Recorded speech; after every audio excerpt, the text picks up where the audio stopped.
Good morning, fellow ruminators. Welcome back to another session, Rumination with Andrew. Thank you for joining as we are about to discuss a very important topical matter. Now, this morning, we are going to ask the question, has Ariel Henry resigned? And that is a question that we have to ask.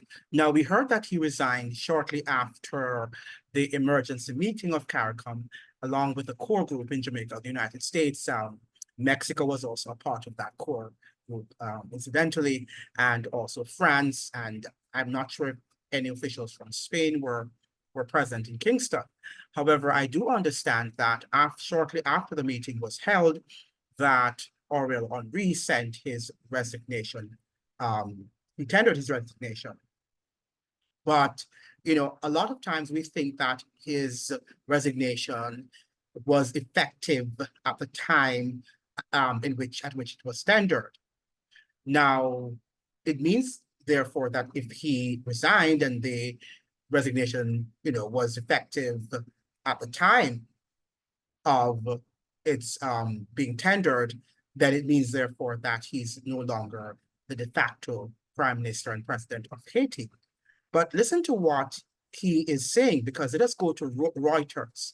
Reuters is suggesting here, let me see if I can pull up this article on Reuters, that these are the words of President Ariel Henry, because we have to read his words in terms of how he tendered his resignation.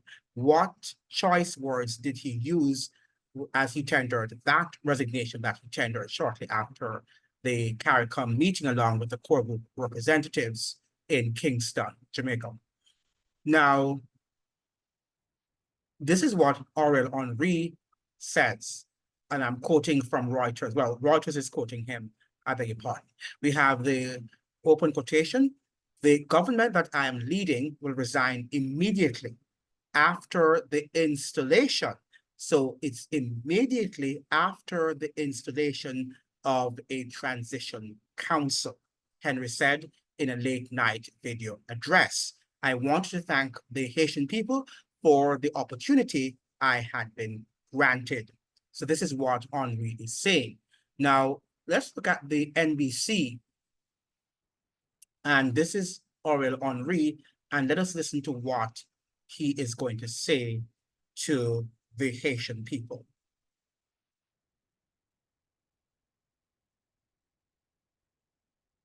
Après le conseil des ministres à Soya, accepté pour mettre en place un conseil présidentiel de transition. En conseil ça va choisir après une entente entre différents secteurs de la vie nationale. Gouvernement comme Abdija a retiré l'école immédiatement après l'installation du conseil ça. Okay. Thanks for watching. Stay updated about breaking news and top. Okay, so that was Ariel Henry. And he suggested, of course, that he would resign immediately after the presidential council had been created. But it seems to me that the authorities are having problems with creating that presidential council. There are reports online from credible sources that the council seems to be in delay because people cannot come to a consensus. The various representatives who would have made up that council, all of the parties on board, cannot reach an agreement. They cannot come to a consensus. And the question is, when are they going to be able to come to a consensus? Because people continue to be killed, and people are also going through starvation. They're suffering from starvation. And this is in the Caribbean region, and sometimes we tend to forget that this is a crisis. This is unprecedented in Haiti, even though Haiti has always been going through a crisis. But this is the crisis of all crises that the nation has ever been faced with, perhaps apart from slavery. So we've got to understand that something has to be done immediately for the Haitian people and to solve this crisis that they are currently undergoing. Something that I find to be mind-boggling, should I say, is the fact that our legal scholars in the Caribbean, including in Jamaica, you have great legal scholars such as Professor Stephen Bassiani of Jamaica. Nothing is heard coming from the Anglo-Caribbean in terms of how is this transitional government even legal? Is it constitutional according to Haitian law? I mean, I'm sure that somebody in the Caribbean, some legal scholar should be able to comment on that, but we have not been hearing from them. The University of the West Indies seems to be silent, and there is a lot of ignorance coming from the Anglo-Caribbean in terms of understanding what's going on in Haiti, even though some countries like Jamaica, among other countries, are nearby countries to Haiti. But it seems to me that most Jamaicans do not understand what is going on. Most Jamaicans believe that Haiti is an independent country, it is sovereign, and they are just having some internal conflicts. And those conflicts can be resolved when the United States enters and perhaps will be able to bring some relief to the problem. They do not understand the historic context, the historical background of what happened to Haiti. These constant interventions and occupations, they just don't understand. So they listen to the media houses in Jamaica, including our newspapers, and they read them and they think that what they're listening to is gospel. But those are sound bites, and those sound bites are coming from the Western media because our journalists in Jamaica are lazy, and everything that comes from the international community is definitely coming from the New York Times and the Washington Post and the Guardian newspapers of the world. They do not research for themselves and come up with their own analyses, and that is the problem. So what we have is an uneducated populace who, well, perhaps you should blame them on one part because, you know, the online media are inundated with sources, some of which are credible sources that people can read. But the problem is that people are not educated enough and they do not have the critical thinking skills to be able to look at credible sources and look at the consistency of how the information is presented. As a result of that, they just believe whatever they hear their politicians or the local media houses suggest and report. Something is wrong with that. But I'm calling on the University of the West Indies Mona campus in Kingston, among other campuses in Trinidad and in Barbados, to start having a discourse about what is happening in Haiti.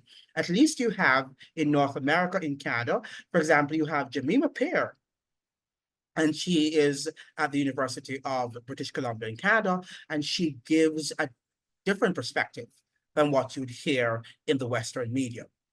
And today she should have been on Make We Talk program that is by Jeffrey Tavares. And Jeffrey Tavares was there and he was just showing, snippets and clips of news stories coming from the Western media and totally not contextualized. And he himself is not aware of what is happening. Now, this guy has, thousands of followers, and the followers are queuing up to listen to him, and he has no knowledge, no historical foundation in terms of what is happening in Haiti. He's just watching the BBC news report, and he's thinking that, what is the international community doing? Are we going to sit down and watch Haiti burn? Not understanding that, unfortunately, the formal institutions, the formal international institutions are the problem. The OAS, the United States, France, Canada, the core group, all these institutions and countries that should be able to help, including the United Nations, have compounded, have in many cases created the problem. And our people just cannot fathom that. They find it very difficult to understand because they have had so much respect for these institutions and countries over the years that they just cannot conceptualize how these countries could be the problem. But you've got to read the history and to see how the history progresses, how the history progressed. And one of the things that we need to understand is that history is impacting our present experiences, right? Some people think that history, just it came and it went, and we do not have to worry about it because that is, what happened in the past. And that is what many of you think because you have not been properly educated in terms of what history is all about. Now, even during the pandemic, how many of you have read any books about the pandemic and what really took place? I'm sure many of you in the audience have not done so because you just think that it was just an occurrence, it went and it's gone. And it will not have any present impact upon policies that our prime ministers and presidents are formulating around the world, are also implementing, some of which have already been implemented and which will affect our freedoms. But that is how we behave. We just think that we should just go with the flow and that life continues without looking at what something as unprecedented as what happened 4 years ago should be carefully studied. But many of us don't think, and we don't think that it's important to study that because we believe what we think we believe, and even though it's not properly contextualized. And some people, when you're talking to them about it, they just turn a blind ear, right? A blind eye, I should say, and they pretend as if they do not hear, right? Because they want to believe what they want to believe until another crisis hits us, and then you are going to be crying because it's going to be worse than the one that you thought was hell. The other crisis that is on the way is going to be hell because of all the policies and the laws that have been implemented with us without us even understanding and being aware of what is happening. C.L.R. James, the eminent Trinidadian scholar and the author of The Black Jacobins, and this is the classic work on the Haitian Revolution. And he's reporting here on page 124 of the text, The Black Jacobins, and something that you need to read. And this book is going to take some amount of concentration and focused reading for you to grasp all the forces that were involved in this revolution. I did also suggest that you read other revolutions, right? Like the French Revolution, the American Revolution, the Russian Revolution. All of these revolutions need to be read and studied so that you can see the forces, because a lot of these same forces are still at play. Might be represented in a different context, but we need to also be able to make the connections and see how the same realities are being manifested right before our eyes. Now, listen to what professor, not professor, but he was professor too. I think he lectured at the University of the District of Columbia. That's C.L.R. James before he died. C.L.R. James died in 1989, I believe, thereabouts. So he was pretty contemporary, even though, yes, he was, he was born sometimes in the early 20th century. Now, let's look at what he's saying on page 124. For the moment, the Blacks did not know where their true interests lie or lay. Now, this is what, what's his name again? C.L.R. James is saying. James is saying, for the moment, the Blacks did not know where their true interests lay, which means therefore that the Blacks in San Domingo, which is Haiti, did not know because they had so many different people, that were confusing them, and they didn't know who to believe. Some were suggesting that they were there to liberate them while they had ulterior motives. So they had to be looking at the same thing happening in Haiti right now. We have all these different forces. Jimmy Cherizier saying that he's going to lead them into freedom, right? You have also, what's the guy's name?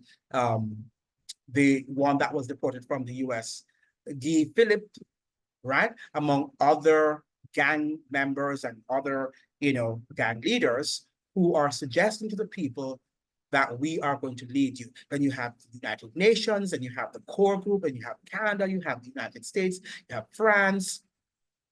And all of these leaders are saying that they want Haiti to carve out its own destiny and to have a Haitian solution to their problems. But we know that that is not true. And if you think that that is true, it means therefore that you have not read enough, you're not reading enough, and that you are living in a world of illusion, right? And by the way, some people think that what is happening in Haiti is going to just be, oh, the Haitian crisis. I hear people who belong to the FBA. The FBA in America are foundational Black Americans. There are Black Americans who believe that they are the true Black Americans who have been there from the days of slavery, and those people who are mixed, that they're Caribbean Blacks or they're African Blacks. It means therefore that they are not true Black Americans, right? So they're suggesting that they should not be involved with this Haitian problem because, foundational Black Americans should deal with their problems in America and not be concerned. I have news for you if you are thinking that at this juncture of your history. But what a nonsense. What nonsense about foundational Black Americans? That's utter nonsense. Now we have here, so they had many forces on the ground and they did not know where their interests lay, as James is saying here. And they did not. It was not their fault, right? They did not, because they were confused. They had so many things are on the ground. The UN, I'm just making the connection here. The UN, the France, America, Canada, Brazil, right? And all of these people saying that they are working for in your, for your best interest. You have the NGOs down there also, right? And at the same time, the problem is worsening. So who can we believe? The French Revolution being still in the hands of liberals and moderates, right? So the French Revolution was in the hands of the liberals, as we have the American liberals now, which are the left-wing people who are suggesting that they are what?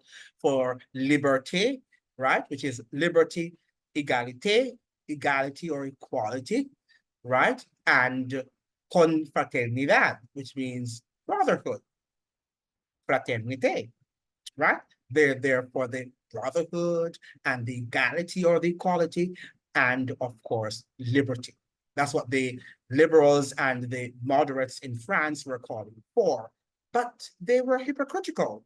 It was just about, those ideologies were coming from the ivory towers, as we have it, the same thing happening in Washington, D.C. You have also at Harvard universities and these elite universities in London and all of the Western world, talking about diversity, equity, and inclusion. And these people do not mean what they're saying, right? These are just ideas coming from the ivory towers, and people sit in their offices and their, very, comfortable libraries writing nonsense. And it's not that these things are not good.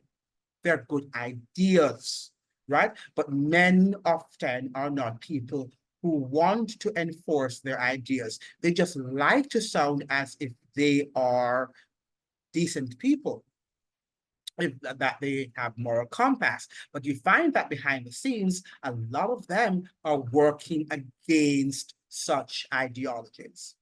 And this is the crux of the matter, that right now, we don't know who to believe as far as the Haitian crisis is concerned. I hope you understand the point I'm making here. Right? I hope you understand that. This is why the Haitians during the revolution were not sure who to believe, because they were witnessing many people who were talking as if they were on their side. But eventually they realized that they were trying to re-enslave them and to put them back on slave plantations. Hope you are understanding that, because the same thing is happening in America and around the Western world. Thus, when the Spaniards in San Domingo, remember now that the island of Hispaniola okay, shares two islands, right?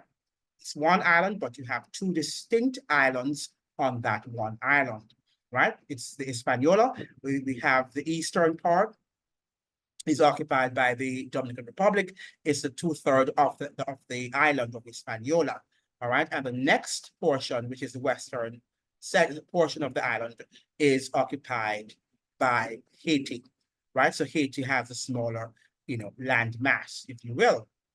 Now, the Haitian Revolution would be something interesting because, as far as the Haitians were concerned, if they did not occupy the entire island, then perhaps the French could overpower the Spaniards and come back to Haiti and re-enslave them. So they were, they aspired as much as they could to have controlled both segments of the island, both parts of the island, if you will. So we have here, thus, when the Spaniards in San Domingo offered the blacks an alliance against the French government, naturally they accepted, right? So the Spaniards were trying to use the blacks to defeat the French. Here were white men offering them guns and ammunition and supplies, recognizing them as soldiers, treating them as equals, and asking them to shoot other whites. Right? So they were making them into gangsters. The white people were using them as gangs so that they could defeat. Now, these were white Spaniards trying to defeat the French. I hope you understand what I'm saying, right? Because here you have an island. Remember now that this island of Hispaniola belonged first to the Spanish until you had other gangsters coming from Europe, right? You called them the name has eluded me right now. The people who were the pirates, right? As the pirates who came, because they were gangs, modern day gangs. That's what they were. So when they actually came now upon this island that was owned by the Spaniards, but the Spaniards did not really value this island because it didn't have the gold and other resources like silver that they were looking for. They found these, resources, right, more in Mexico and also in Peru, among other Latin American countries. So Spain did not really value that much this island.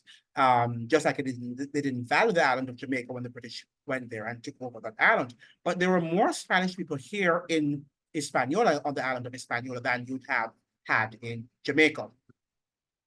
So the Spaniards had to fight them off, but the French won, and they took, not one, they took over part of the island of Hispaniola, which we call now Haiti or Haiti, right? And that section, which is the western part of the island of Hispaniola, is where the revolution took place, the Haitian Revolution took place. And the Spaniards who wanted back their island, right? And they were seizing now on the divisions that were happening because of the Haitian Revolution to seize back the entire island. They decided to deceive or to bribe, if you will, the Haitian blacks and say, we're going to give you some arms, right? And ammunition, and you go and kill these French people, right? Go and kill these French bastards so that we can get back the island. And then they were trying now to deceive the Haitian blacks that having defeated these French whites, we would give you your freedom. But that was not their intention. Their intention was to use them and then re-enslave them for their own good. Because remember now that all eyes were on the French section of the island, Haiti, because it was the most lucrative slave plantation in the Western Hemisphere, right? More lucrative than what Jamaica was at the time. And Jamaica was a very lucrative slave colony. So you can imagine. So all trooped over to join the Spanish forces, and Jean-Francois and Biassou were appointed lieutenants general of the armies of the King of Spain, right? But the point I wanted to make here, we don't have to read further, is how these French and the Spanish were working against each other. They were divided because they were two empires, they were two world powers, and they were vying for power. And what they did now, they were using the blacks as proxies, right? As gang members, if you will, arming them. And in today's world now, fast forward to 2024, we see the United States arming Haiti. And there are other forces there too, which are, fighting for their own interests. You have Canada, you have France, right? Which was the former slave master, right? And among other entities or other countries, such as Brazil and other members of the core group. So it's interesting that it's the same thing happening, different actors, but the same playbook, the same script that we're seeing. And we've got to really make the connection, right? So even though the Spanish were trying to bribe these Haitian blacks, these Haitian slaves, to fight on their behalf, another white master, which would be the French, their French master, their former French master. But in the final analysis, they were just using them to do their bidding, and afterwards they would have enslaved them because they were not interested in actually freeing the slaves. The Spanish people were not interested in freeing the slaves, but they were using them because they saw them as great, tools to fight the French and to reassert their dominance over the island of Hispaniola, something that we need to think about. But I was looking now at the fact that we have this Ariel Henry, who says he has resigned, but will only leave the office after the presidential council has been made up, has been created. But it doesn't seem like it's going to be created. It seems like they're having lots of holes, right, and setbacks in the creation of such a presidential council. Now, it's very interesting what is the case and how these things will be played out. Now, this is coming from the CNN news report, and this was written on March 6, 2024, that it was dated, right? And it says here, international actors have watched the deteriorating conditions in Haiti with concern. And Stephanie Dujarric, spokesperson for the United Nations the United Nations Secretary General, said Wednesday that the worsening situation is increasing the need for the deployment of the support mission. And she says thus: "We need the international community to help the Haitian authorities restore law and order and calm the situation down." Now, we understand that there is not going to be any law and order until a de facto government is created. And the only way in which a democratic government can be created is by the people participating in fair and free elections, right? But what we see the United States doing, and the core group, Canada and France, they are setting up this committee, this council, which is illegal, which is bogus, right? So it means, therefore, that the entire situation will not be calm, and Haiti will not be able to come out of this mess in which it currently finds itself. I assume that what they're doing after this presidential council is created, then the forces from Kenya will be coming there. Now, do you know how much the forces from Kenya cost? The cost of that? Over $600 million US. And let me have you see this. This is coming from the crisisgroup.org. Let me see if I can share my screen with you for you to see, because sometimes when I talk, you might believe that this guy is exaggerating. He might not know what he is talking about.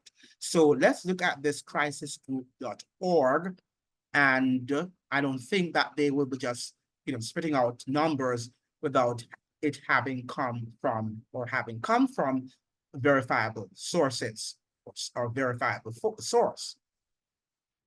Now, it says here several other countries have publicly expressed willingness to send personnel to join the mission. So this is the multi-mission forces, right, that they want to send to Haiti. But until February, only the Bahamas, Bangladesh, Barbados, Benin, and Chad had notified the UN Secretary General of concrete interest in doing so. So funding is also an issue. Around $11 million has been deposited in the UN-managed trust fund to cover the mission budget, which Kenya has estimated will cost a total of $600 million. Now, why would you be putting all of that money into having soldiers, troops, international troops occupy Haiti, when the solution is to have or to hold free and fair elections so that the people will be able to, live normal lives, because you need governance. We are witnessing the consequences when you do not have a de facto government in your parliament or in Congress. And I'm not sure if Washington and the other global elites are sending us a message that this is going to be what will befall lots of nations around the world, because very soon when you have protest actions, and right now there's people no longer trust in governments. There is not the confidence. People no longer have confidence in their governments. And what happens when people lose all trust in governance and in government? Then we can end up in situations like these. Remember that this happened in France during their revolution from 1789 to 1798. They had a bloody revolution in which all confidence in government had been eradicated, right? So we have to understand that this is something that can also befall us, because in the world at the moment, we can see that people are questioning their government because of the high levels of corruption. Jemima Peer, associate professor at the University of British Columbia in Canada, also suggests that the US wants to militarize the region. And when I say the region, Haiti, all the members of the Caribbean region, or the countries rather, of the Caribbean region and Latin America, so that they can block out, they can barricade any sort of Chinese and Russian intervention or takeover. So this could also be another agenda, right? Haiti is being used as a pretext so that they can occupy Haiti, and then they can militarize the entire Caribbean region. Because right now we're seeing people, Haitians heading to Jamaica, they're heading to the DR, they're heading to, who knows where, right? And the United Nations is encouraging all nations to accept Haitian refugees. Right? So this is something we have to think about. Now, if this region is militarized, it means therefore that is going to be a threat to the democratic process and to our democracies in these countries, whatever is left of our democracies. I don't believe that we have, real democracies, but whatever is left of our freedoms, whatever remnants is left, I think, the militarism and militarization will affect whatever remnants of freedom we have remaining in the Caribbean region. So it's something that we have to think about. It's something that we have to really be concerned about. And I don't think that we understand how serious the implications are for freedoms in the world, in the Western Hemisphere. because it's not only this region will be militarized. Already, people are talking about the US border being militarized also. So when you're hearing, do you know that there's right now as we speak, the border between that separates the DR from from Haiti is also being built. A wall is being built to separate both countries.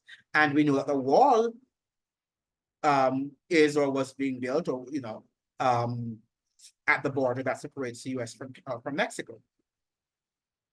Right? So there is some sort of link, and people have been talking, reports have been made that there is a lot of military hanging in those zones, right? So we understand that there is an agenda, right? There is an agenda.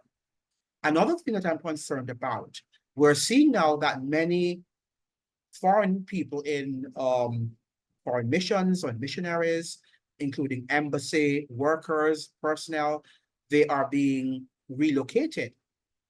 They are actually evacuating. They are evacuating these people out of Haiti. Now, when all of these people are evacuated, what's going to happen? Let us say the Haitian forces should go there next week, having evacuated all of these people. Are they just going to shoot indiscriminately and kill hundreds of thousands of Haitians? Remember now that the multinational forces, the multinational security forces will not be considered to be UN forces when they arrive on Haitian soil. Yes, the UN Security Council has approved these forces, but they will not be UN forces on the ground. I hope you understand that. Which means, therefore, that they would not be held accountable for any so-called collateral damage done on that island, right? Including the loss of many lives. So we've got to think about these things and begin to question what is happening. And I think I need to hear more legal scholars in the Caribbean region, including from Jamaica. Professor Stephen Bastiano, where are you? Where is your voice in this matter? I'm not suggesting, sir, that you can give solutions, but you should be able to interpret the law. You should be able to read Haitian Constitution and see what is legal and what might be illegal. Is this presidential council legal, or is it an illegal operation that is being imposed on the Haitian people? So I just had these thoughts in my mind. I hope that you have been able to garner something from my rant, because these matters are very important. And sometimes I can't sleep unless I really, unload my mind, because lots of things I'm thinking, and lots of things are in my head, and I don't want my head to burst, right? So I have to share these thoughts with you so that I can relax, because there are lots of things are happening, and far more things are happening that I would like to share. I can't share everything with you. You've also got to do your own research. I'm just sensitizing you to some of the happenings. Thank you so much for joining. Please be reminded to like, to share, and to subscribe, and to leave a thoughtful comment. Please like the videos, right? Just don't watch the videos, like the videos, so the videos can be shared with others on the platform. See you then. All the best to you. Adios.